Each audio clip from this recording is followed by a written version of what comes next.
Bryan is on the way. Bryan is here. I am here. How are you? Welcome. I'm good. How are you? I'm doing well. Do anything fun for the Memorial Day weekend? The Memorial Day weekend. I actually, it's a little tie-in to some past Oxide and Friends episodes. I was watching the Ballers. Oh, awesome.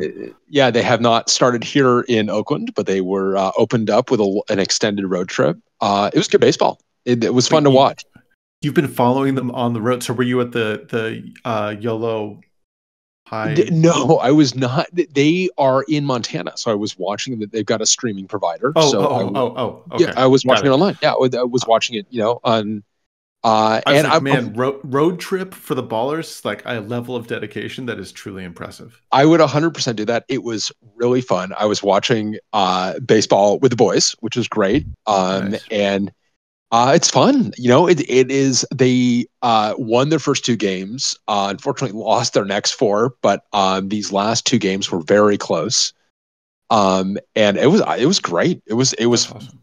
A high quality baseball. It was just a lot of fun, and I loved the conversation we had with those two. Was great with Paul and Bryan, and it was really it was great. It was just great to be really be able to support a baseball team without complications. Like have a full-throated endorsement of a team. That sounds very exciting. A full-throated endorsement of a team it's been very nice. So. And then the flip side of that is then I started stewing over the A's again, and had to have an extended tweet thread yesterday.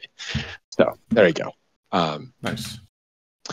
But I'm excited for this. And so I think I'm hoping that if there are other Joyers, that they will identify themselves, raise their hands, so we can get some people up on stage. I know Josh is here, and I believe Robert is going to join us as well. Yes, he is here, and he is on his way up. Welcome, Robert. And that, I don't know with Discord. I just don't even know who's what. I'm sure T-San is one of your people. I would assume. I actually don't know. So there we go. We're gonna find out. Yeah. We're gonna find out. So can you kick us off here, Bryan? What I don't know that I remembered this talk that you posted, and I would not have known that it was the 10th anniversary of this incident. Oh yeah. I'm sure a date that was etched in your mind. For sure. To be fair, he was like, "What's the anniversary today?" And I'm like, "I don't know." I was there, but and then you were like, "It Googles really well." And so I spent 10 minutes Googling dates, and I'm like, nope, that doesn't. You did not spend 10 minutes. I actually did. I did. If you don't make me go get the timestamps. I go get them right now. Go get them and bring them to me. Maybe it was 3 minutes, but okay, there we go. Okay, I feel, Adam, if you don't mind, I need to bargain a little bit more here. I've already lopped off 70% of this, and I think I can get more. But okay, a bit opaque. Fair enough. And admittedly, I knew the answer, Josh, so I was being a bit unfair. But actually, I was reminded of this, and I think I might have, I might have forgotten. It's not like I observe this date every year, but I might have forgotten if it had not been for Steve. So Steve mentioned it because he was in the hospital with Abby. So his oldest just turned 10. And at risk in breaking tradition, do you want to mention what it is we're talking about? Oh boy, I don't know. All these newfangled ideas you've got. It feels like it's a slippery slope to intro music and then high quality audio, and I just don't know. What will the internet talk about if we? Yeah, okay. So let me I'll give you some context, and then we'll kind of dovetail that into how Steve learned about this. So it was exactly 10 years ago today.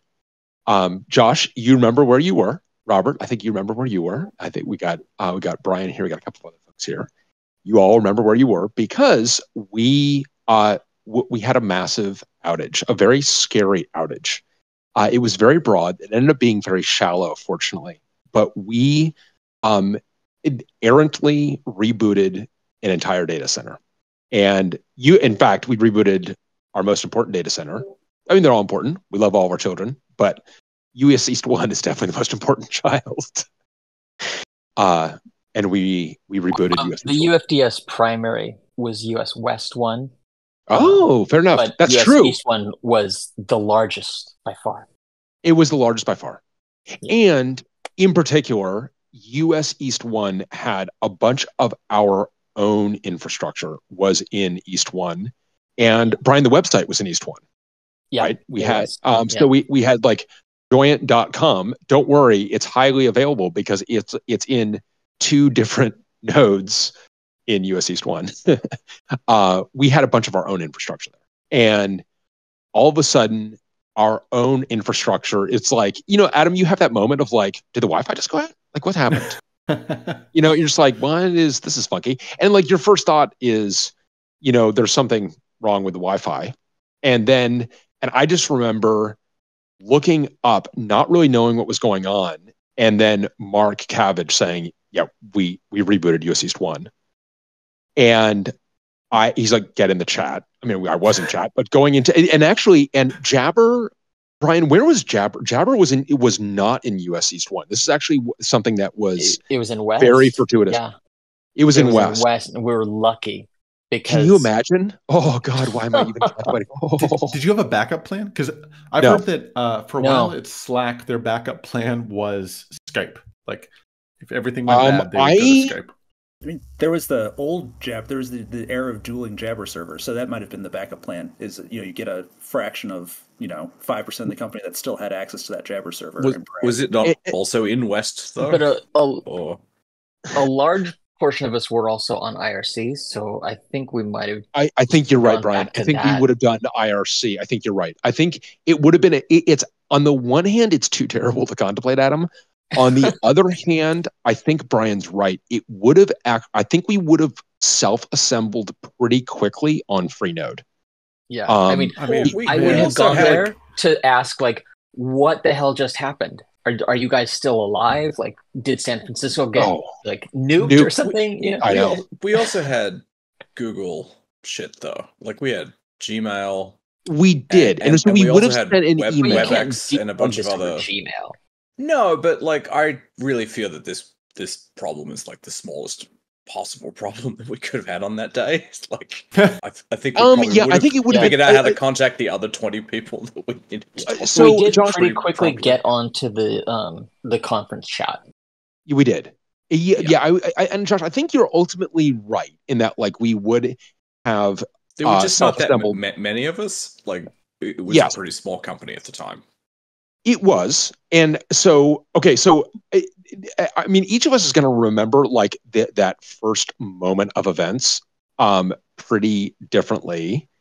I imagine, maybe not. But like, I honestly like kind of whited out. I mean, Adam, I've said this before, but like, this is, I think, the closest I've come to feeling like I'm about to pass out. Like it just felt like everything fired at once. And for like, what felt like minutes, but I think was only just like a small number of seconds, my brain just like every synapse fired. And I just like couldn't think for a very brief moment. And this is where Robert might volunteer like, no, you were catatonic for like 6 minutes. We actually gave up on you. I told someone else to call a paramedic and I focused on the outage. No one knows. Like you had a distant look in your eyes. I don't know, Robert, do you? Because what I remember in that kind of this like brief catatonia. And so just describe a little bit our architecture, and part of the reason why this was so terrifying is we pixie booted everything, Adam. So everything booted over the network, which felt like a really good idea. And only from until one there place. Was nothing on the network. Well, I mean, you just need the one thing to be on the network. That's it, just one. Just one. And then of course, actually, you need the one thing. Evolve. Yeah. But the head node is on 3 servers, and the database is on 3 servers. And if you only have one node for the quorum, then you can't bring up the booter agent that is going to allow your second database server to boot up. And I actually don't know how we overcame that. Obviously. I mean, obviously we did, but I don't know. I don't know who took care of that. I don't know. There was a cache file, as I recall, of stuff from the database that we were able to convince it to use to boot at least a couple of other machines eventually. Yeah. So once you get that second node online, then everything else can come up.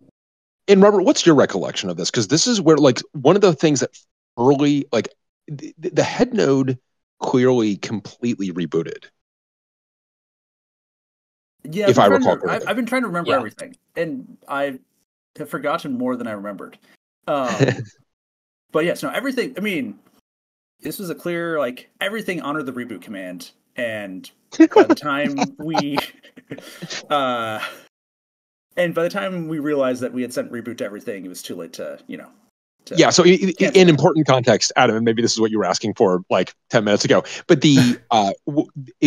an operator intended to reboot a small number of machines, like 10. Like 10, and of how many? Like, what's the of hundreds, 600 or 700? I feel like something like that. Hundreds, like many hundreds, not like hundreds of thousands, but definitely hundreds. Like a lot of machines. But those machines were not in service, so like it didn't matter whether you could reboot them as many times as you wanted. It didn't matter. Instead of, because they were running an error-prone command that I wrote just to get that out of the way, they elided an argument that specified the node. So what they ran a command that said what you should run is the command specifies the nodes as a comment eliminated list, and then the command you wish to run. And what this error-prone command did is the operator elided the argument -n. So what the command is like, okay, you want to run the following commands on all nodes. A comma-separated list of UUIDs, that is whatever that is. Yeah, also whatever that is. I don't know, some command. Look, these Unix commands aren't always named in the most intuitive way. This is a new one. I don't know. I haven't heard of this comment eliminated list. That's a weird command. And then followed by the next command in this list, reboot. And that is we're going to execute everywhere. So it was like it was truly like the RM star space .o, and it's totally. Like I think it was also. I mean, Mr. Bennett, I think, went back to look the other day. At some of the code, and it used like a totally bespoke option parsing. Okay. It was okay. Settle down. But like, okay. Oh man, I have never encountered someone who lives in a glacier house than the one that that was like, if it's this, then we're going to do this thing. If it's this, we're going to do this thing. If it's this, we're going to do this thing. And one of the things in there was like for something like -n or -t, which was like the timeout that you're going to wait for compute nodes to respond with this command that you sent. It would only evaluate those if it was important on this if day. it prefixed with a dash or 2 dashes, then that is like the arg signifier. Otherwise, we're going to do all this other stuff. And so it didn't do the validation because like the list of compute nodes didn't have that prefix -n on it. And so it just kind of like ignored doing command syntax validation in general. But if it was just like SDC on each node, list of nodes reboot, then that would have been concatenated as a single command, because what it would do is take an arbitrary number of arguments and just like join by space as a single command and send the whole thing. Interesting. And I was like, so why didn't it try to execute like hostname reboot, which would then return an error, hostname command not found? Right. And so I was trying to figure that out, and it looks like what happened was he probably also included like list of hosts -t1, because I'm rebooting these things. Oh, wait for this thing to come back. Like I know that it's like gonna hang. If I just say reboot, it's gonna hang waiting for reboot to exit and like for this whole thing to return. But it's not gonna do that. So I'm just gonna say -t1. That way I don't have to wait, and it's gonna return immediately. Which then, if you do like list of hosts, some additional valid flags, and then the command you want to run, it kicks it back into the command or like the argument validation mode, and then the like bare words that you had earlier just kind of like gets tossed. They're gone now. Yeah. Yeah. Well, so I think that's what happened. I was tell your trying children to dig into it the other day.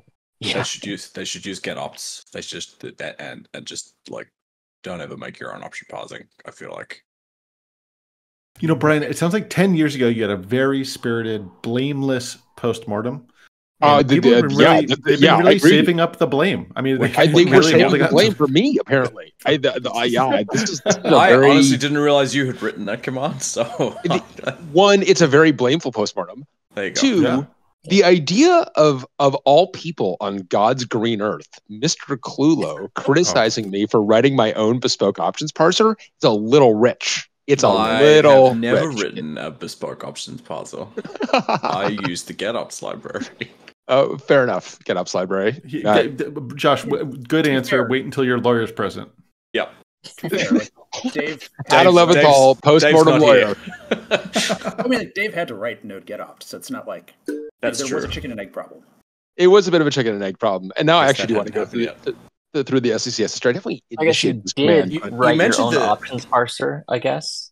You mentioned the timeout thing that I'd totally forgotten until this moment. Setting the timeout to 1, so you just ignore all the failures. This reminds me of another problem that existed with this interface, which was the... do you recall the exit code 113? Oh, yes. Yeah. I was going to bring that up. Oh God, well. This is. Hey, Adam, I do actually need you. Adam, can I retain you for this the period of this postmortem? I'm going to need. Sorry, there's another felony that I didn't tell you about. That I. Agent. So the agent that would run the commands. So the tool that we were using was called STC-on each node, right? So that was, and then it would use RabbitMQ to speak to the agent, which is very hard to pronounce in a way that Americans can then it's like UR, like the not hard to pronounce, but it's I understand that there you go. Agent, right? ZFS. ZFS. I want to take the car to ZFS. Park the car and Harvard Yacht. It did not have a very expressive protocol, I feel, for executing commands or doing things. No. Does this make curl pipe to sudo look like relatively safe? Yes, 100%. It makes it relatively scrutable, at least. I feel it's even worse than that, because it is very bad on the Triton control plane. You can actually just send like canapi server UUID/execute and then like pass it a command like to the API, no authentication, and it'll just run that on whatever compute node you specify. Mistakes were made. One of the reasons why if it exited is like extremely controlled. If it exited though 113, if any program that you ran exited 113, the UR agent would interpret that as a request to reboot the computer. Do you know the origin of 113? I was going to look it up. No. Before this is. I mean, I'm definitely. This is like if I did it. So no, I for sure. The origin for 113 is not unlike Adam. What is the port number that we attach to for the Fishworks appliance? 215. And what was the significance of 215? That was February 15th. I think that was the day that we left the kernel group or told all our managers or whatever. Okay, so 113. Any guesses on 113, Josh? I guess the month has to be first. That's right. Yes, I know. I'm so sorry. The 13th of January or the 13th of January? 13th of January, I believe, 2011. Okay. When Orlando was like, I need a hack for this, a very temporary hack. And very extremely temporary. This one is 100% on me. And I believe, did I suggest this? I'm hoping the chat history is lost. I quite likely suggested this. The specific exit code is definitely due to me. That is definitely my suggestion. So my fingerprints are on that revolver for sure. I definitely. There you go. Exit code 113 reboot. Hey, and you know what? A very long Jira issue about this. I feel like at some point, and it's possible that I determined at that time, writing that issue, that you could use colors in the Jira text. Colors in Jira, you mean? Yeah, like in the text. I feel like I may have painted a rainbow of SpongeBob text or something, like such a rich commentary that it required multiple colors to fully express the dialogue and nuance of this issue. Just he's like a mantis shrimp developing like new cones in his eyes to see the colors of rage that he had over the 113. Yep. About in-band signaling. About in-band signaling. Yeah. Look. So this is all new to me. Sorry, Brian. Yes. This is all new to me because I tried to drill into this before and figure out like it's such a like seemingly like random, like where did this number come from? You know, that's where it came from. And I was very curious, like why 113? The source code, if what you're saying is true, and I don't doubt it, the source code completely lies about what it is. Really? It says, reboot at the exit code is 113 or 1/13. So there's the clue right there. But it says it is the 30th prime number and also an Einstein prime. I had been told on more than one occasion that the 30th prime number and the Einstein prime is why it was picked. This like January 13th date, I think that was a joke. Is entirely new to me. I think that was a joke. It does feel like it could be the 30th prime though. Is it the 30th prime? Probably is. I don't know. I didn't check. There's really no reason to check. Wikipedia claims it is, so either you've conveniently edited it ahead of this, or Smart. Listen, I had 10 years to do it. If I did it, well, it is also apparently an Einstein prime, so Yeah, the get blamed for this is 11 years ago, so it hasn't changed in preparation for this. You also only really have 128 numbers to pick from, and it really can't be zero. So it cannot be zero. You don't actually have that many numbers to pick from, and I think we were trying to pick. Get like a U8. It's like an int 8. I think it has to be. I think it's an I8, right? And it has to be more than.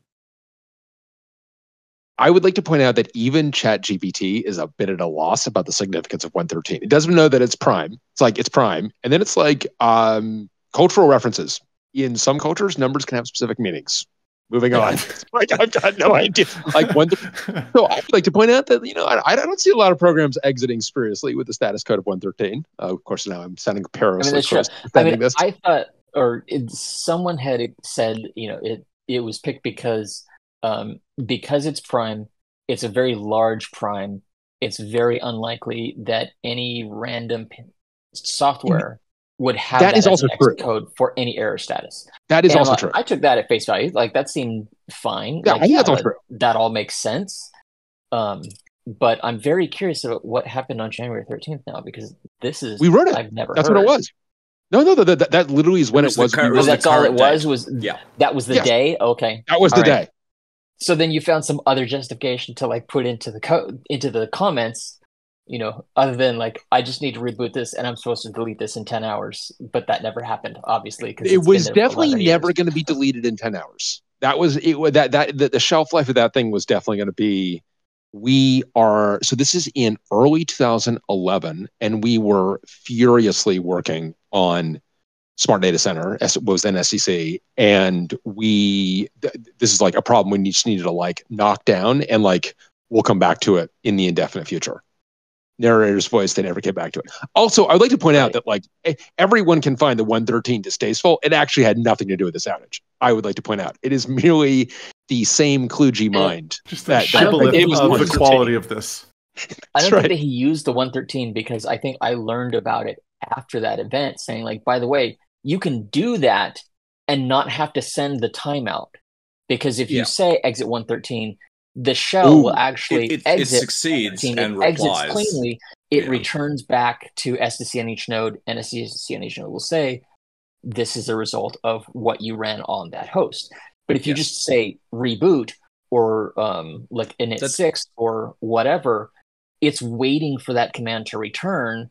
But then the agent gets shut down because it's going through the shutdown process, and you never get a response. This is why I brought it up, right? It's like because we actually had a wacky other button for this thing. And I know that it was common for people in support to use reboot and -T with a timeout because it was going to take forever to respond or to time out and fail.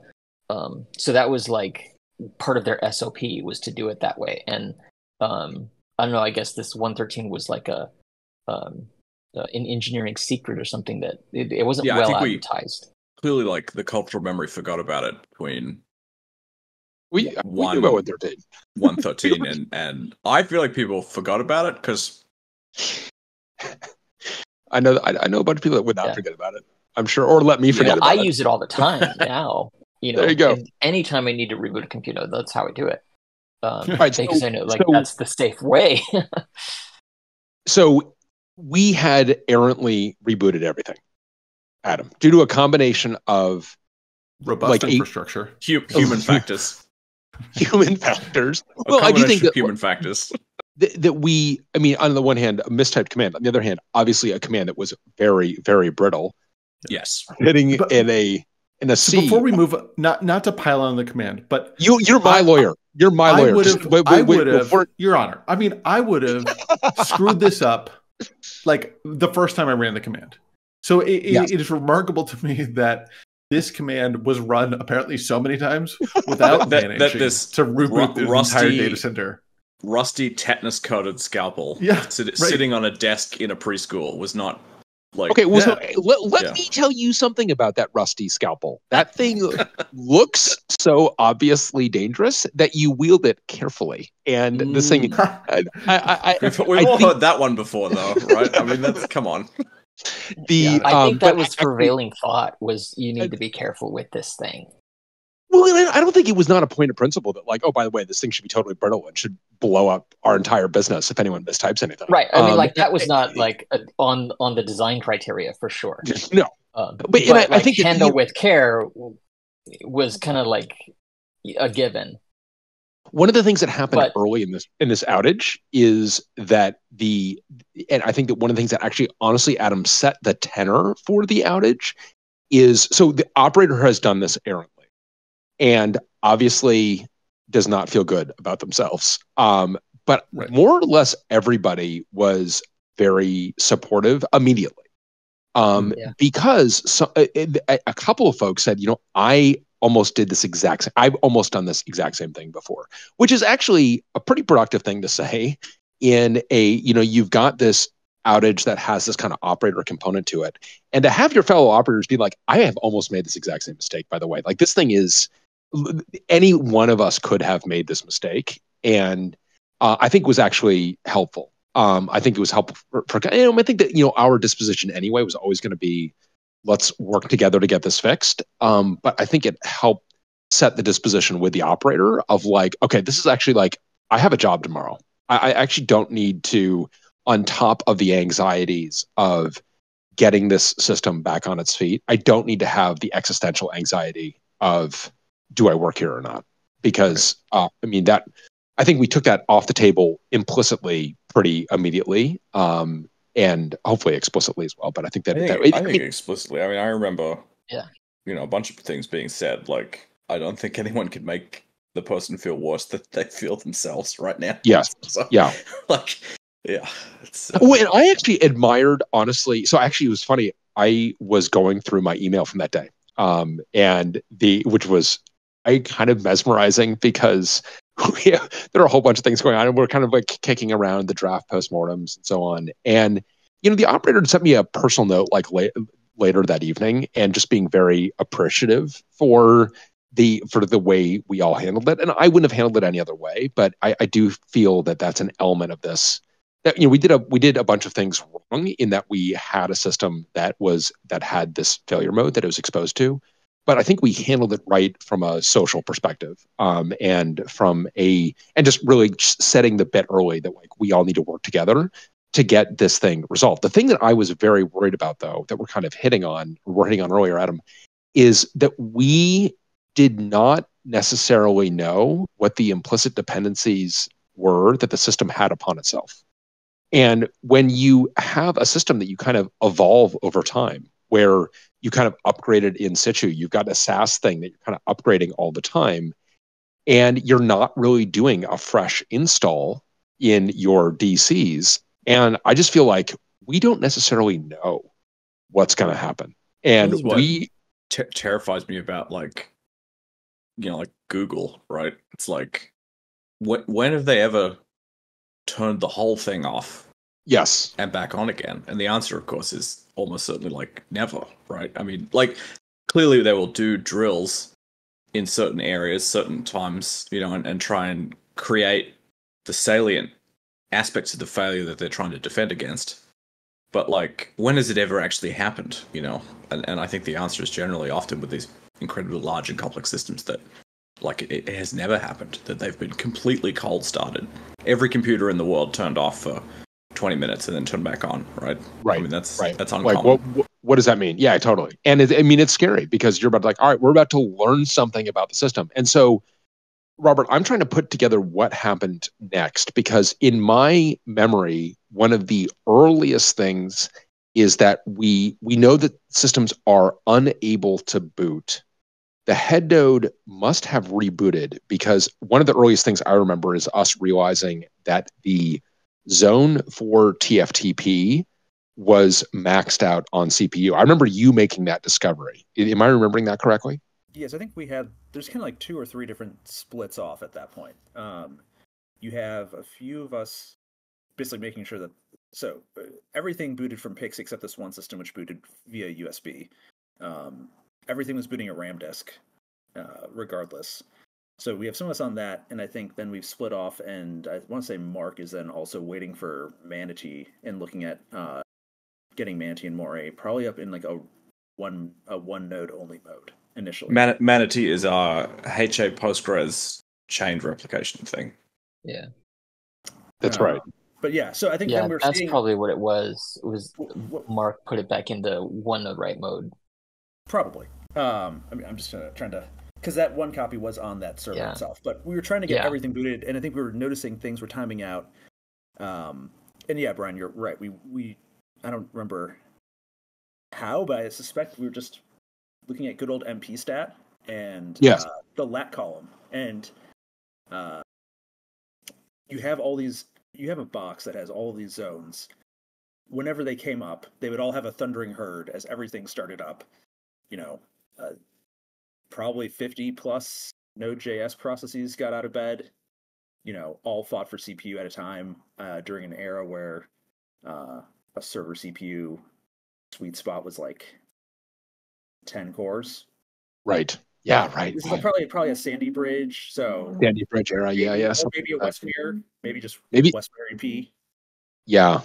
I feel like critically it was a node process as well. We wrote our own TFTP server, right? Yes, that's right. Booter was its own TFTP server. And then presumably wasn't load balanced, so it would have been one core, right? It was one. It was also super limited on DRAM. I recall that's like a 256 meg zone. Yeah, Robert, it was small. Pretty aggressive on both zone and CPU caps on just about everything, and Booter was definitely sized for the sunny day where intermittent booting once every couple minutes, really like once a week or like once a month. Not really waking up everybody all at once. Everyone's saying hello. Combine that with UDPs, I think because this would have been probably before we rolled out HTTP booting and HTTP booting. So 100%. It was one of the reasons we did it. Right. So we wake up and you have this zone that probably has like a CPU cap of, I'm gonna guess at best 1 CPU core, maybe. For sure, I think it was actually less than like one thread and like It was also not much. A single-threaded node thing. So I think like even if it had a bunch of threads, it wasn't going to go any faster. No, it was going to go much faster because that's exactly what we did. And it went much faster. So it was something from Len. So it literally couldn't get CPU. And I remember that Robert made this discovery. Again, this is like super early. This is in like the first, like, we are on the head node within kind of like seconds, tens of seconds, minutes of the head node rebooting. Yeah. We know that other things aren't making progress. And I just like, Robert, the reason I remember that so viscerally and remember that the timing was very early is that kind of knocked me out of my like panic state a little bit, where it was, you're just like, oh my God, nothing is booting. And you kind of like, I kind of feel like, you're in the final exam where you like have forgotten all the things that you've studied. You've just like forgotten how to like do anything. And you were like, oh, wait a minute. We're looking at the high latency. We need to give this thing more breathing room. And we gave it more breathing room, and like a whole bunch of nodes started booting. And we're like, okay, this is I think we had to turn some of them off, though. I feel like ops started powering a lot of machines off, right, to clear the air a little. Yeah, I remember that also. We did several things. So like the first thing we did is we put that process into the real-time scheduling class. Yeah, exactly. Yeah. Which definitely got rid of all of its lag. I don't know, Brett, you can probably describe the real RT's. Yeah, I mean, it basically, it is now the highest priority thing in the system, and it would now, when we removed its CPU caps, and things started working much, much, much better. We went from like not able to boot anybody to servers beginning to come up. And there were a bunch of machines, and then somewhere in here, and I know, as the other kind of aspect that's happening is like US East is all down. Like all of our customers are down. Our website is down. So we don't have the ability to communicate to people to let them know they're down. And some point in here, I remember telling Brent, who was running ops at the time, I'm like, I know Steve is out on paternity leave, but we've got to call Steve. You've got to call Steve, actually. And because Steve needs to know that every single one of his customers is adversely affected by this. Some are going to be completely down if they're only in US East, and some are merely going to have some significant fraction of their infrastructure down. But like Steve needs to know, so he's not finding out about it from a customer, even though he's on paternity leave. And then Robert, the other thing that I was very concerned about, we were very concerned about, was we were going to have systems that simply were not going to come up. And as I recall, we dispatched at least Keith, but I thought maybe you and Keith on figuring out how we needed to bring up machines by hand if we had to. Am I remembering that correctly? You probably are, and I'm trying to like. Can't dispute it. I definitely no. I mean, it feels everything about that rings true, and I just can't remember like. We definitely potentially perks, maybe. And so related or. I think that was we definitely had the Broadcom firmware issue on a bunch of these nodes. So, which is part of that ended up being the long tail. Oh, the BNX. Oh, right. BNX screwing us. Yes. Yeah, if not for that, everything would have been up in like much sooner. I remember would have been up much better. Yeah. A lot of people were working on just like connecting to IPMI and like manually rebooting things and like babysitting it until they didn't get hit by that BNX error. Also, right. I do think that when the TFTP timed out, the BIOS of that era did not handle it very well. Oh, interesting. I don't think it was like a permanent like let's keep trying until we find a boot order. And you're like, no, like we did this, then like we went to the local disk and tried to find something, didn't find anything. And then do you want to hit F1 do you want to hit F1 to try something again? Yeah. So what was this Broadcom bug? I couldn't find the bug number for this. So I went looking for it. My theory on this, so at the time there was a closed driver for BNX, which was the NetExtreme 2 NIC line that got sold to QLogic eventually, of now Marvell through someone else I'm blanking, as all these firms have continued to keep themselves up and wear each other's skin. So, Robert, you may have a career as like a driver genealogist. You could be like help people trace their driver's roots. And 23andMe for drivers. 23andMe, but for drivers. Yeah, where they tell you. I'll be lucky if I have 23 customers, I think. That's right. You actually have this driver is actually the descendant of a driver that was a baron in France. Anyway, sorry. Go ahead. Yeah.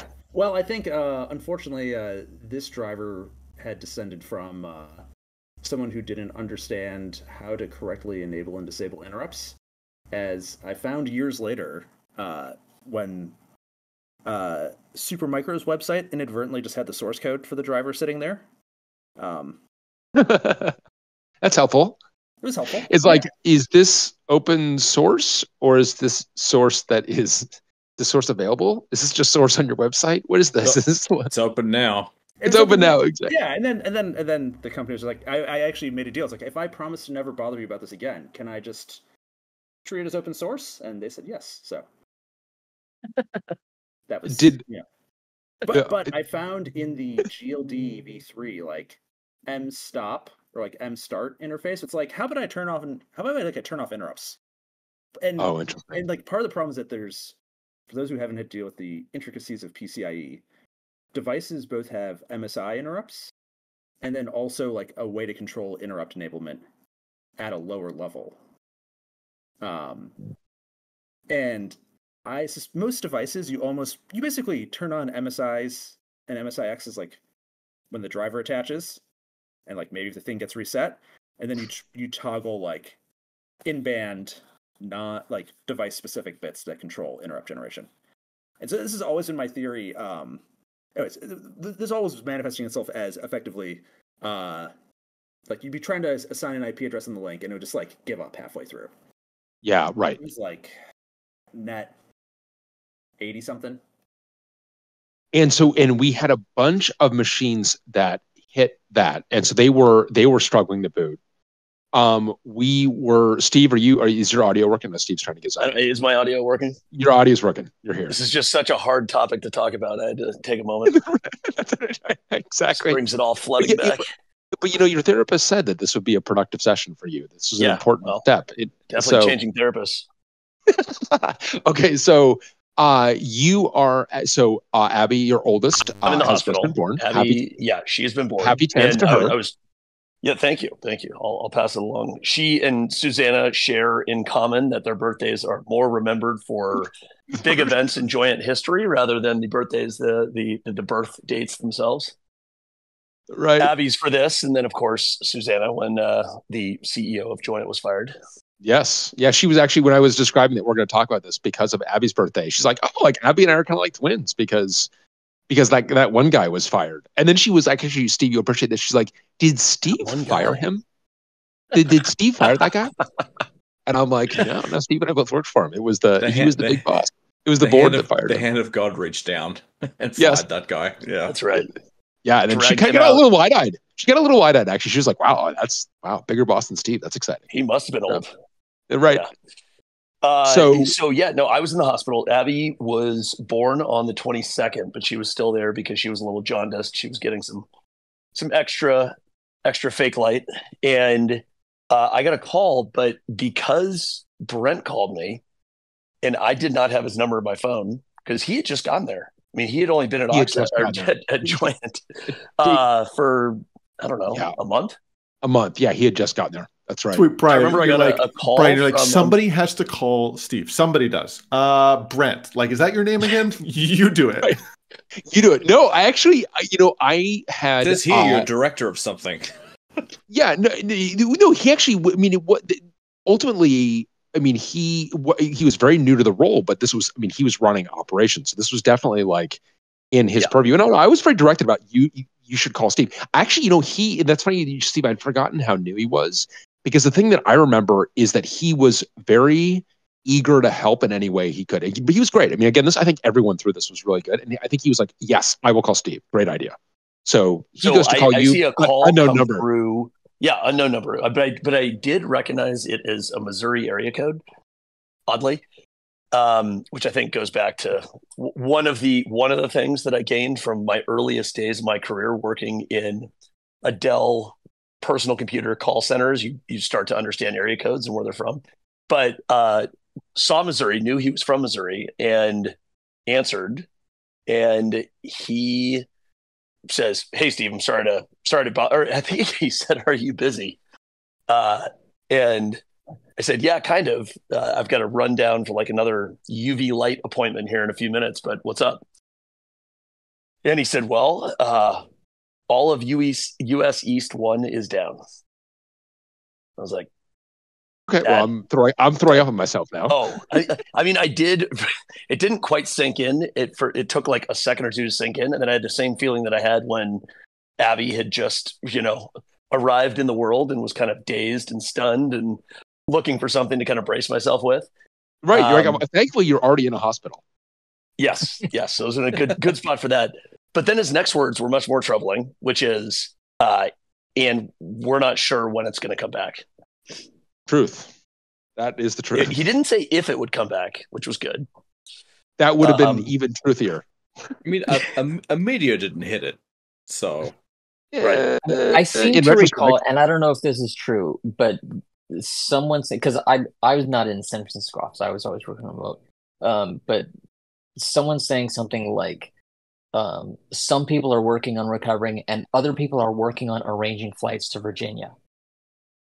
Yeah, probably. So my disposition on this was I did not want to have happy ears about this at all. And I wanted to, let's assume that we are in minute 1 of a multi-day outage. And how would that affect, if we knew that this is going to last multiple days, how would that affect our actions right now? I definitely remember thinking that in part because I'd seen this very good presentation from Mark and Briaco.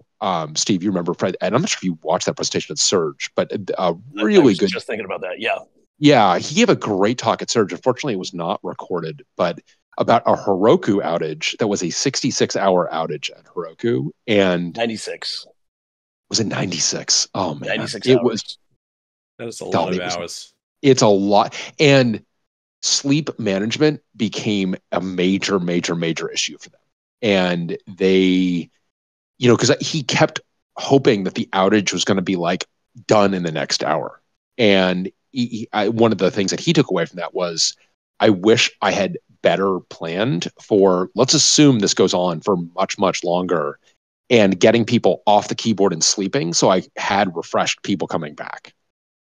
How long did it go on? Because I always feel like when I look back, it was like it didn't go 8 hours, right? Not even 6 or 8 hours. No. Right. It was even less than that. No, yeah. It was. But I just, because we were taking the system into a completely new state, I feel it could have been much, much longer. We could have started returning exit code 113s from things that don't normally run, and this thing could have snowballed in so many different dimensions. I remember having looked at the tickets for the incident itself quite a ways back. And it was only about 90 minutes. Yeah, it was short. We had most everything up. And like we mentioned earlier, the long pull intent was just that BNX issue. We had a few stragglers because of that. But otherwise, it would have been like well under an hour to bring everything back up. Because the main thing was like the head node rebooted on its own. Good, great. Put Manatee in one on write mode. Okay. Now it is serviceable. And then Booter is just like constrained. And once you unleashed Booter, then pretty much everything could come up. Yeah. And that series of events of like realizing like, okay, what's the next thing blocking this? That could have easily been like only 10, 15 minutes to get to the point where Booter is unleashed. That's right. I think that's right. Yeah, it's short. And then after that, it's just like all these things that are hanging at boot time because the damn BNX driver or firmware, whatever it was. And so, I mean, we just got lucky in like many dimensions. It could have been much, much worse. I definitely remember that the moment that, and Robert, I know you were also physically there, because in my memory, Ben Rockwood and maybe Shane, but certainly Ben, were working on failing the website over to US West. And Bryan, maybe you were involved in that as well, that we needed to get the website up so we could tell people that we had not actually been nuked. Because it's like Joyent.com is down during this whole time, Adam. I mean, like you go to Joyent.com and it's just like, not found, 404. You're like, like this is. I remember somebody was working on it. I remember Troy and Elijah working on doing the reboots, and everything just came back up well before. Like there were people working on moving the website. And then it was like, never mind. It's up. We're good. Moment. Stop. And I remember that moment it's so done? clearly. Because I remember being like, someone saying, because we had, I think you're right. I think it was maybe Troy and Ben and then Elijah, working on that. Yeah. And I remember thinking, okay, great. Joyent.com is up. Someone said like, Joyent.com is up. And I'm like, great. They failed that over successfully to US West. And Ben was right next to me. And Ben's like, we haven't done that yet. That was like, we're about to do that, but we haven't done it yet. We're about to going to turn the key in like 2 minutes. And I'm like, wait a minute. If you have not failed it over and it's up, that means, oh my God. I just remember, it's Christmas. It's Christmas. We're booting everything. That I definitely remember being elated about that. And because Josh, I remember like I remember because we were physically all together when that was happening. And I remember that moment of just like, oh my God, we're gonna live. Thank God. Because like I think you're now huddled in that tiny corner of the giant floor of 1EC that we were for some reason renting at that time. Yeah, that's right. On the couches there, and realizing that it's that we were going to live, and that I definitely had enough to work with, where we are going to be able to bring the system up. Robert, one thing I was trying to remember is like we had like I don't think absolutely, and I guess the head node itself was able to boot off of stable storage. I feel like there had been work that had been done that I had been at least anyway personally unaware of that ended up being load bearing here with respect to our ability to recover from this. Is that right? I know I'm asking you to go into the crypt here. Is there, in terms of like our ability to actually, the fact that the head node will always reboot. And it will bring all the zones up. But if it can't contact the peer manatee instances and the peer binder instances, Zookeeper, then the database can't come up, and all of those services will throw errors saying that they can't connect to Moray. And that's where you're going to get stuck. And so that's where I was like, quorum. How did we get past that? Right. You need quorum. And if you can trick Manatee into going into one node write mode, that does it. And that was the thing I had forgotten about that. And did Mark do that? Is that how we got there? Robert, do you remember? How did we get? I would put good odds on it that we did that. And I think the booter cache, which I don't think was always there. I don't think that we had the booter cache. The booter cache did not work at the time, right? Because this is one of the problems that we had, was that it was full of files, and it could have worked, except that unfortunately, I think because it had started up again from cold, and it had never been able to talk to the database, it was a teapot basically, and I think it was not looking at its cache because it's like, well, I'm waiting for the database basically. Even though I have quite a lot of information about stuff that I could be booting. I remember asking you a couple of years later, like, what would happen in this case? Like, how would we boot it up from cold if like all three nodes were offline? And you said something to the effect of like, okay, we're gonna first we'll boot the head node, and then we'll punch booter in the face until it allows everything else to boot. It does sound like something I would say. It really does sound like. I don't know that you're going to be able to deny that one. This sounds like something that you would say, Josh. I'm afraid. I think even your own lawyer is going to say that this is something that you would. Lawyers he says that to me all the time. But, yeah, absolutely. Okay, so we are beginning to we know we're going to live. we now got this long shadow of BNX and dealing with this DHCP issue and being able to get leases there, and ultimately having to just talk about punching things in the face, having to get these nodes kind of bounced a couple times, get them all the way up. Steve, does someone call you back at some point to let you know how it's going? It occurs to me that I definitely asked Brent to call you during the outage. I don't recall asking Brent to call you back. We probably just went to the pub. Yeah, the hospital bar. No, I did not get a call back from Brent. Right. Sorry. I feel as though I did get some text updates though. Okay.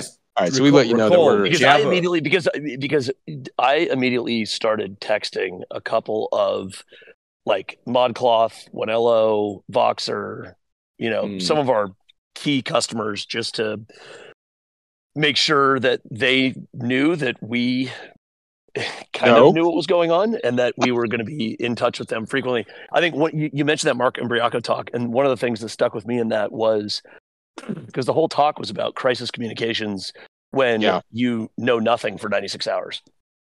And in their case, in Heroku, they're running their entire business on AWS. Their customers are running a huge component of their business on Heroku. And their customers, of course, are like, I'm down. When are you coming back? And Heroku's reaching out to AWS. We're down. When are you coming back? And hearing nothing. Yeah. So do you reach out to your customers and tell them every 15 minutes we know nothing? Every 5 minutes we know nothing? When you're literally getting zero incremental information about the status of things. And I think the things that we had control over, which was great, is that we did have internal information about what was happening. We were AWS, and we were going to go share that information with our customers as quickly as possible. Even if we didn't know what was next, at least them hearing and understanding people were working on it. People had, kind of some of what we've talked about already today, just drip feeding that information to them, because these were largely technologists and could see that we were on a path somewhere. But yeah, all I can recall is just sending text messages to like 4 or 5 customers. More information coming, update you in the next like 30 minutes. Had no idea if we're going to know anything else in 30 minutes. So Steve, as I was going through my email from that day, I've got the email that Izzy sent out, which has the complete timeline to our customers. And it's like, okay, well, this is a really great timeline.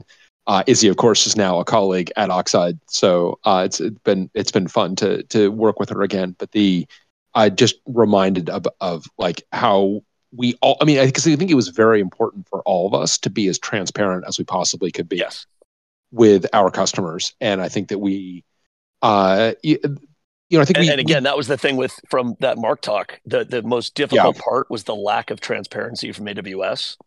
Yeah. Which is where just left them with nothing to share back. And I think, to be fair to AWS too, that was very early AWS, and they handled subsequent outages differently in terms of their own transparency, and they obviously had fewer of them over time. But I think that that was during an era where I think AWS was, because I think that in the talk that big EBS thing happen? That was in 2011.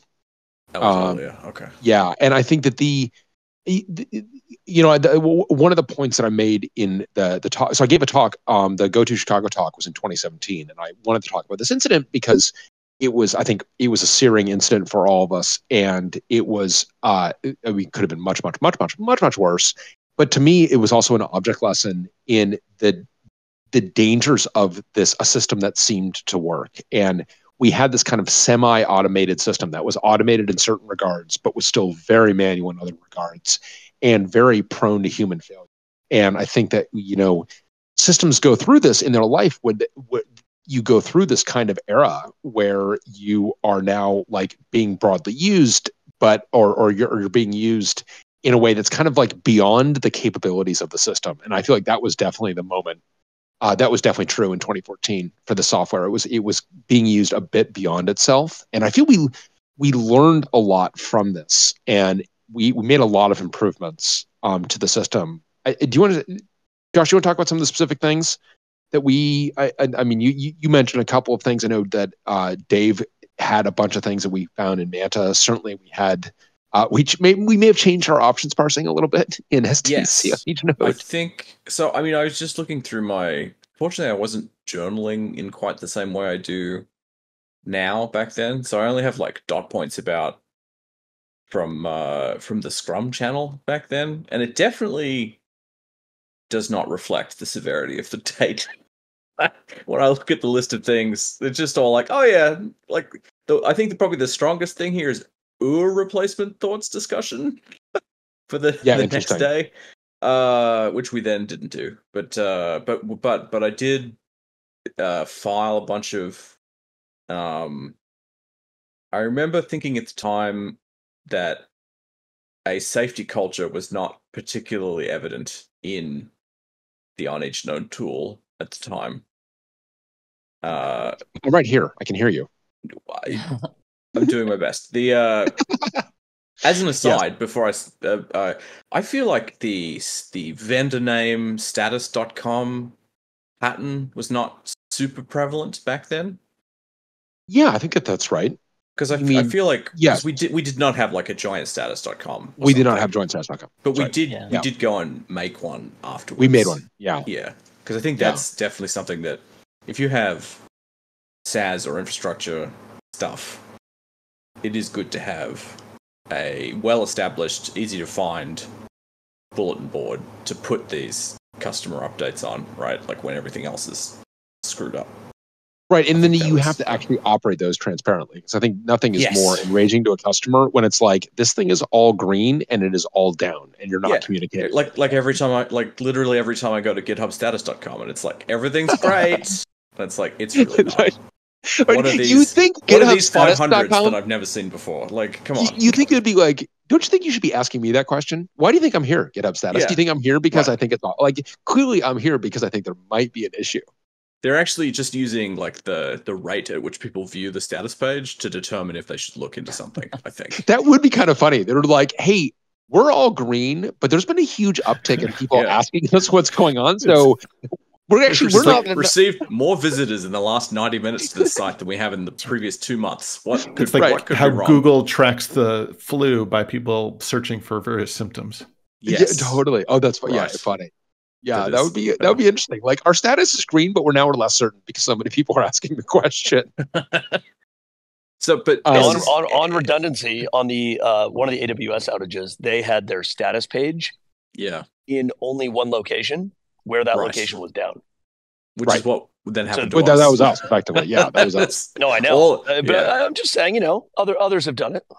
Yes. I mean, it's until unless you specifically sit down and game out, like, what would happen if we turned off this entire data center? I feel like you could miss a lot of things like this, and at least the first time. For sure. And I mean, how did it color kind of our thinking going forward too? I mean, because I feel it had a pretty significant impact on the way we thought about the system. Well, like with the website, for instance, I think we took the DNS. I spent like a month getting that GSLB. Yeah, that thing. Like spanning West 1 and East 1, like making sure that worked. I was on that project for a long time. And that was a DNS based like failover thing, right? Where you could relatively short TTLs for a fronting record and served from multiple locations. Yeah, we had DNS servers on both sides, and they would each reply with, like, they would look up your IP address and figure out if it was a shorter route for you to go to East or to West, and it would return the IP of East or West. I think it would also try to tell if the other one was working, right, as well. Yeah, it had health checks to the other side. And if the health check failed over there, then it would stop returning that server as a valid destination. That definitely improved things. And Brian, this was a consequence of this outage. This outage was a wake up call in that regard. Of like, obviously need, right. We need to have something. Yeah. I also think that moving the website over to West 1 did never get completed, but somebody had like created instances and they were starting to bring it up. And I think at some point someone was like, well, like we got it halfway over there. Why don't we just make sure both of them are on just in case this happens again? Yeah. I think so. I dropped the postmortem in the chat. I think we did a I thought this was a good postmortem. This was one of our first. It would be the first of a couple. This is not the last postmortem by a long shot. But this is I just going through my mail. I think that Mark Cabbage took a big swing at this, and then I contributed to it. Bryan contributed to it. Some other folks contributed to it. But we got this out in a pretty timely fashion. So I'm not sure when exactly this was published, but I feel it was. I had a draft in my inbox basically later that day. This is a top priority to get this out. I think we did a good job of being transparent about what actually happened, and kind of pointing folks being as detailed as we could be, being detailed about the timeline. I also personally like the fact, this is why you can't really have lawyers read this stuff too closely, that we apologized, which I actually think is really important. And I feel we did a good job of kind of expressing that we understood the magnitude of this. We really did not want to, because I think, Steve, one of the things that I think felt frustrating to Heroku in that whole AWS outage is like, do you guys understand that like my business is off right now? I think we really wanted to express to people that we know that infrastructure is important, that you're a customer because you want us to get this right, and we didn't, and we want to express that we understand the severity of that. I think we did a good job of that. And I mean, again, it's just that helplessness when you have no way to report back to your customers, your team, your management, what the current status is, what's happening with any kind of conviction or confidence. And I think, again, one of those things coming out of that great talk from Imbriaco was like, you actually do err on the side of communicating more frequently.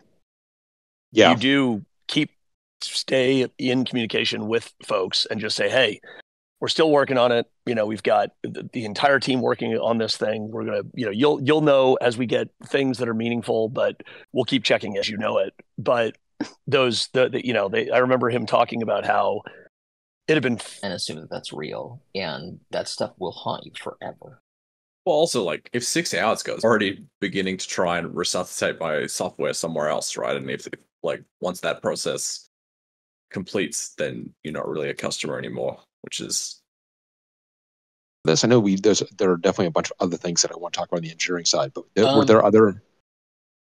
Yeah, well, so one thing is, this happened before Triton was open sourced. And that's as a consequence of that, the re-architecture 7 or 8 is that head no this something? This is the re-architecture. So this was like subcomponents of this, but there was head 2006 SCC in each node should not default to all nodes. That was a big one. Head 2007 that's what I meant. Should require command not years in but a ticket single IDs. argument. Oh yeah before execution. Agreed. And those 3 things would have prevented this from happening. They were all necessary. It could have been much worse. It's an opportunity to improve so many different things. The system has now revealed new things about itself that we may have known kind of in the abstract, and really taking the opportunity to enumerate all of them and attack all of them and get all of them resolved. It says created by former user, but yeah, that's because the Jira has changed. The most part, I can't tell who it was unless I recognize the style of writing, and this is definitely you. I do remember System.pump, but it sounds like the kind of thing I've chosen to forget. Yes. Forever kind of yeah, this is Zero Forever era. Yeah, and also, Josh, how do you forget? Are continuing to build, and ultimately is going to lead to this fracture of IOJS and our own kind of reflection back on that. I can drop in a link into the talk that I gave also in 20. We had a CEO at the time, and I've got actually a bunch of communication back and forth with him on this day, as you can. And ultimately, we would hire Scott to replace the CEO, to replace Henry, and that is happening. Like you had a lot of. Oh God! For a moment, I'm like, is there something that I been do a terrible job cutting my hair? So I have this like latent belief reasons to like duck out of the office in the middle of the day to go meet with him while I was supposed to be meeting with our current CEO. and yes, it was a lot of it was awkward. Frequently looking very sharp. That's right. Frequently looking sharp. That's right. Sorry. So we have made, Bryan, thank you. You've made those actually available so folks can kind of see. Josh Definitely. proposing. I propose a new flag: # all nodes. If you want to run on all nodes, that's a good idea, Josh. There's a lot of leaks, possibly. I think that was a big safety point, right? Was that the command would fail open pretty well. Like if you gave it like trash, it was pretty easy to get it into the position where it would like just do the most destructive thing kind of by default. Yes. Without flags to like, it was like, I'm going to do this on every computer unless you tell me not to do that. And it was pretty easy to like forget to or to be misinterpreted when trying to tell it not to do that. And it would definitely like do it pretty quickly as well. Because the other, like architecturally, I think there was a RabbitMQ server that had a topic in it that the agent that ran on every computer, like the management agent basically on each computer that would execute the job, was just listening to this topic. And if it saw something that matched its host name or didn't include any kind of specifier at all, it would just do it straight away and reply. And so the re-architecture of the client end of this ultimately moved to also, like, if you specified like 17 host names that didn't exist, we would just try and do those. And like, if there was a timeout, it's like for some of them, like you misspelt one of them, then it would still execute the other ones, and you were kind of like halfway through an operation, and you had to kind of pick up the pieces based on the output and figure out what to do next. So I created a separate discovery phase for the command. So like, if like, for starters, there's an all nodes flag now. So unless you specify the all nodes flag or the specific list of nodes, then you haven't specified. You haven't been specific enough, and we won't do anything. And if you do specify a list of nodes, then we'll make sure that we've heard a broadcast from all of them in the discovery phase before doing anything on any of them, which felt much safer. Because then, safer. Yeah, because like, I mean, this, like so many other Unix things, is a stringly typed sort of interface, but like, there's a pretty limited subset of strings that are actually valid host names in most data centers. So like, you can check them. So we did start doing that. And we also have in Canapi like the discrete list of all hosts. Like, it cannot be outside of that list. Right. So I don't know that we actually consulted the database on the thesis that the database might be like, this tool was the looseness of this tool definitely assists in some circumstances, right? Like, because if the whole control plane is down except for this thing, you can still get quite a lot done in trying to fix it, which was valuable. That it was valuable. And the fact it doesn't actually, I recall, does not consult the database so much as it just broadcasts and then like checks the things it gets back to see if they match what you said should be there, and if they are, then we can proceed. Yeah, there's been quite a few cases where a compute node was hung and or apparently hung, not getting any kind of response from it whatsoever. Can't SSH to it. Like, maybe it pings, maybe it doesn't. But it responds to SDC on each node, and we can like dump the process list and like see what's consuming memory. Like, is the disk full? There's a lot that we could do with this thing because that agent was still running and actually able to like still fork. So I'm curious, guys. 10 years on, do you find yourself thinking about this incident as you're building stuff, and how does it inform? The things that you're building today. Like Pilot. This incident lives rent free in my head. Pilot has. That is to say, Pilot, the tool that we have used to poke at Oxide rack stuff in the pre-control plane era sort of as an engineering tool definitely has a separate discovery phase, for instance, and then an execution phase, because it's a lot of broadcasting and stuff in there as well. That's definitely based on my experience with the original on each node tool, for instance. Yeah, and I also feel that, Adam, like, we do not actually pixie boot in the Oxide rack. Right. Yeah, definitely not. Good Lord. And which it feels because pixie booting feels so great. And yeah, you only have to update one copy of the whatever, and it's like a stateless service. Nobody likes stateless. Nobody likes state. Right. Except that, like, turns out it's not actually that hard. We kept the RAM disk part, and we just put the RAM disk on disks in all of the computers. and I feel, Josh, I feel that is 100% a ramification of this image. Definitely. That's like that fashionable office chair is made entirely out of scar tissue. Like, that's yeah. I think there are other things that happened that also were motivated getting away from Pixie. But also, we would have had to have invented a Pixie thing as well. But yeah. So Robert, what were some of those other things? Because I mean, for me, this incident definitely looms the largest. But yeah, it doesn't surprise me that there were kind of other things that helped inform that from your perspective. I mean, just all the kind of big challenges that you had. I mean, in that era of Triton and SDC, we had a big single L2 broadcast domain. Pixie, not that you can't configure switches to deal with that, or deal with like switches that don't deal well with LACP, link aggregation, and failing back. But that was kind of a huge class. Properly securing Pixie is not impossible, but difficult. Pretty difficult. There's a bunch of stuff that Alex Wilson, Josh, and I were looking at in the context of how we would use YubiKeys, how we would try to get some of the certs into the UEFI chain store or into iPixie. But it's messy. It's not impossible. It's messy. It honestly isn't clear that there is a complete implementation of all of those things that actually works in a way that isn't just also like, by the way, I'll accidentally accept all kinds of signed code that isn't the code that you thought. Like, it's very difficult to even just test that stuff.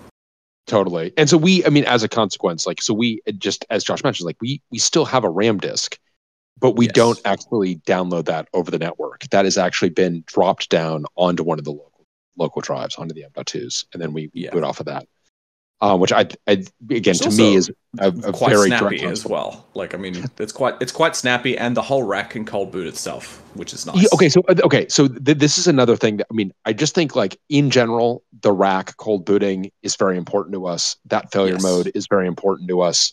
Another thing that I feel is a consequence, at least at some aspect of this outage, that this outage at least helped inform it, is the presence of the recovery path in the Oxide rack, where we can lay an image down when we don't have an image on the M.2, and the fact that we use that for updating the system, we use that recovery path in the update. To me, not that you can draw it directly back to this outage alone, but I feel it's like the kinds of things that we learned in this outage, that wisdom's kind of reflected there, where it's important that if you do have a recovery path, you want that, you use it for something. Yeah. I mean, Josh, is that so? We definitely don't use it. That perspective? We definitely don't use it for everything, right? But we do use it. We exercise it vastly more often than we ever exercised turning off 600 machines and pixie booting them all at once, right? Like, because we had never exercised that, and even, to be honest, even after we did this, we didn't exercise it again because it was just too hard to arrange that kind of environment as a automated test or something. I mean, there's just a lot of computers involved in that specific failure mode, and it wasn't clear how much effort we should spend on building a TFTP load generator or something. Well,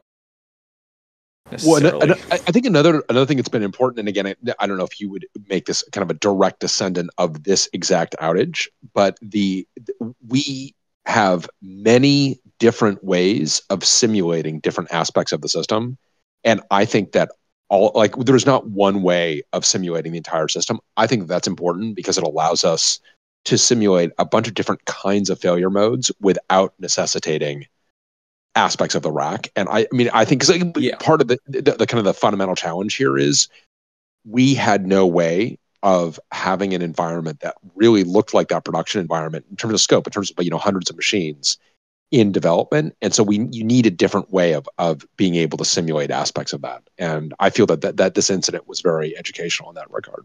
Yeah, and back pressure is another thing, because I mean, like, really, the biggest failure in the boot path during this incident, I think, was the TFTP stuff, right? Like because like there's no back pressure in that mechanism, because TFTP is from, I don't know, 1978 or whatever, right. and not very good, and like TCP also from around then, but built with like some understanding of what is going to happen in networks that are not behaving well. Yeah. And like congestion control is like a first class part of the TCP, and that's why it works. Like that's why we're still using it. Right. And congestion control is one of those things that people without congestion don't care about. It's like, why would you care about this? It's like, just use UDP. It's like, well. And when you're pixie booting something, generally, it's usually like you're pixie booting the one machine that you're setting up right now, and then you're going to do the next one. It's pretty rare. Certainly, I think in 2014, it was rare to see, by the way, we're booting hundreds of computers all at once, all the time with Pixie on one network. It was uncommon, I think, that people would have that level of automation routinely in their stack, and like, because we had organically grown the size of the deployment up to that size over years, I feel like, you know, like a few machines at a time, basically, right? Like, in batches, and they were quite reliable. They stayed up for quarters or years at a time, unless you explicitly rebooted them for the most part. So there was just never an opportunity. The closest we got to that otherwise was with Samsung Cloud, where we had enough compute nodes there that even if we rebooted like 50 a day, we wouldn't be able to reboot every single server within a year. Yeah. And so and every single one of those servers rebooting a whole bunch every day. But even that volume wasn't enough to like overload booter. Well, and by the time we had HTTP booting by that point as well, so like which was all another direct enabled by then. Yeah, by 2015, definitely. It was. I know that it was available. There's a SAPI setting for it, and I know that at one point the default was switched, but we didn't want that to just change on people when they upgrade without them knowing. So there was like, if you had an install that used was from before HTTP booting, and you hadn't set the flag, you're going to stay that way, right? And so I know that at least in JPC we had to explicitly enable that after it had been available for a while. And certainly, though, the presence of HTTP booting is a very direct consequence of this outage. Yeah, it was like, what can we do instead of TFTP that will actually work if 200 to 1,000 computers try to boot at once? And that thing is, Nginx will serve the images because it is quite capable, and we will use TCP to get them to the computer because it coexists with other connections concurrently. And you asked earlier what lessons that we carry with us, and I feel like the whole of Oxide Computer is a lesson related to the Pixie stuff, in that we are not using the firmware from other people as much as we can. Like recall that Pixie booting, like each new, because we were willing to try and support Smart Data Center and then later Triton on anything that the customer had, we had to deal with a lot of shitty Pixie ROM stuff